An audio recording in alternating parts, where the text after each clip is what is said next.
Hi guys, today I'm going to be sharing my mother-in-law's recipe for stewed chicken without the sugar, and this has been a much requested recipe on all social platforms. So to make this, we're starting with some clean chicken, and I'm going in with some goya adobo all-purpose seasoning, some annatto or uku powder or uku liquid, and it is available from Caribbean flavors. Next, I'm going in with some oyster sauce, so you can use some vegetarian sauce, some ketchup, or you can use tomato paste in place of the ketchup, some soy sauce, green seasoning, chopped tomatoes, and chopped onions. You want to mix these ingredients well, and if you wanted to put some ginger in it, you can. Season with salt and pepper to taste, and then mix well.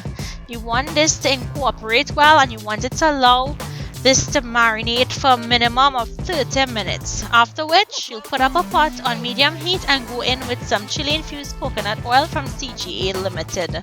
If you don't have this, you can use regular oil. Next, chunky that chicken. You want to spread that chicken out into the pot and allow it to brown before turning it. You'll notice I do this anytime I stew. Once it starts to stick to the bottom, you're going to go ahead and give it a turn and keep on turning for the first 5 minutes, after which you'll cover it and allow it to cook until the chicken is tender. This can take around 15 to 20 minutes depending on the size of the chicken. Uncover and you'll see all of the natural juices that have sprung during the cooking process. Now, I want this to dry down. It's a little bit too runny for me, so I'm going to allow it to dry down until that sauce thickens.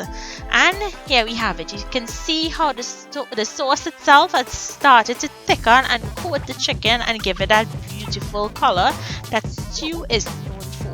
All you have to do is taste and adjust your salt, and then this is ready to be served. So thank you all so much for all of the requests.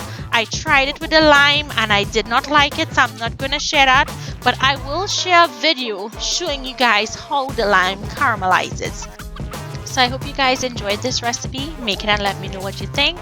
Thank you so much, and I'll see you in my next video.